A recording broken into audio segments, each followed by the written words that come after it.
परिषद चुनाव में देवेंद्र फडणवीस की रणनीति काम कर गई, क्योंकि 6 उम्मीदवारों से महायुति जीत गई, क्योंकि उनके सामने कोई उम्मीदवार था ही नहीं। आइए जानते हैं पूरी खबर।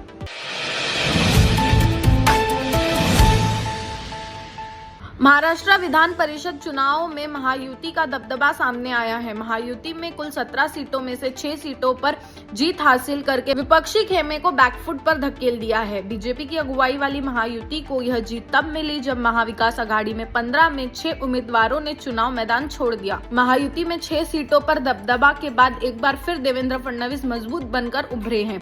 विपक्षी ने आरोप लगाया है कि महायुति ने सत्ता के जोर पर ऐसा किया। राजनीतिक हलकों में दावा किया जा रहा है कि विधान परिषद चुनाव में विपक्ष को झटका देने की रणनीति काफी पहले से मुख्यमंत्री देवेंद्र फडणवीस ने बना ली थी।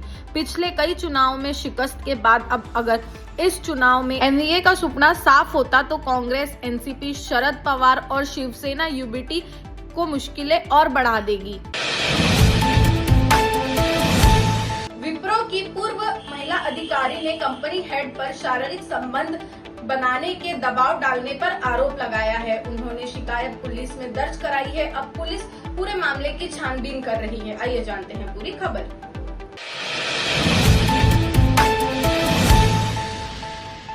आईआईटी दिग्गज कंपनी विप्रो टेक्नोलॉजी की पूर्व कर्मचारी ने हिंजवाड़ी पुलिस स्टेशन में शिकायत दर्ज करवाई है और कंपनी को कानूनी नोटिस भेजा है। महिला ने कंपनी पे धार्मिक उत्पीड़न, कार्यशील पर भेदभाव और जबरन इस्तीफा दिलाने का गंभीर आरोप लगाया है। पीड़िता ने कहा है कि लोग हिंदू महिलाओं को फंसाते हैं और उन पर दबाव डालते हैं, उन्हें अपनी मांगों को मनाए या अपनी नौकरी से इस्तीफा दे। इन दोनों के बीच उन्हें एक को चुनना पड़ता है।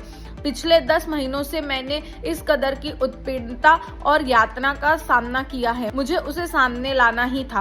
पूर्व कर्मचारी ने कंपनी प्रबंधन पर गंभीर सवाल खड़े किए हैं। उन्होंने कहा है कि जब वह कंपनी को इस घटनाओं की सूचना देते थे तो वो उन्हें खारिज कर देती और बाद में ये मामले को रफा दफा कर देती। शिकायत कार्यकर्ताओं ने दुर्व्यवहार का जिक्र करते हुए सहकर्मी और एक वरिष्ठ अधिकारी का नाम भी लिया है। पीड़िता ने बताया कि शाहीन रफीक ने नौकरी में पहले ही दिन मुझे परेशान करना शुरू कर दिया था। आर्मी ऑफिसर ने परेड ग्राउंड पर किया अपनी गर्लफ्रेंड को प्रपोज। अब भारतीय सेना एक्शन में है। आइए जानते हैं पूरी खबर।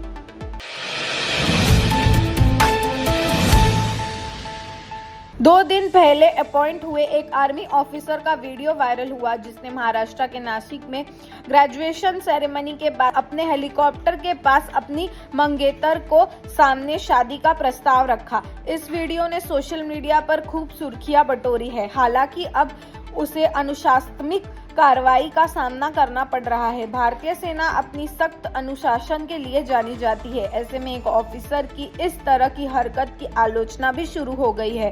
कैप्टन भरत भारद्वाज ने हाल ही में आर्मी एविएशन पायलट के तौर पर अपनी ट्रेनिंग पूरी की है। सेना के सूत्रों ने कहा कि भरत भारद्वाज को संवाद एवं एक नोटिस जारी किया जाएगा। अधिकारियों का मानना है कि यह घटना सैन्य प्रोटोकॉल और मर्यादा का उल्लंघन हो सकता है।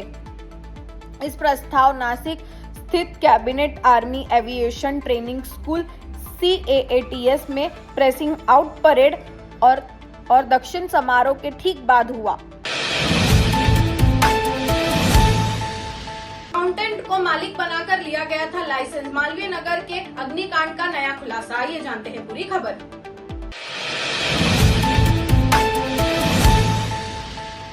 मालवीय नगर होटल आग हादसे की जांच में पता चला है कि जिस फ्लोरिश स्टेज BNDB में 21 लोगों की मौत हुई थी, उसका लाइसेंस असली मालिक के बजाय उसके अकाउंटेंट जय मिश्रा के नाम पर फर्जी तरीके से लिया गया था।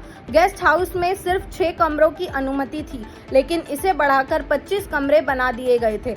पुलिस के अनुसार साकेत के लैविश बाजार में करीब 6 साल पहले यह इमारत खरीदी गई थी और इसके बाद इसे BNDB बेड एंड ब्रेकफास्ट में बदल दिया, जहां मैक्स अस्पताल के पास होने की वजह से वे विदेशी मरीज और मेडिकल और टूरिस्ट ठहरते थे।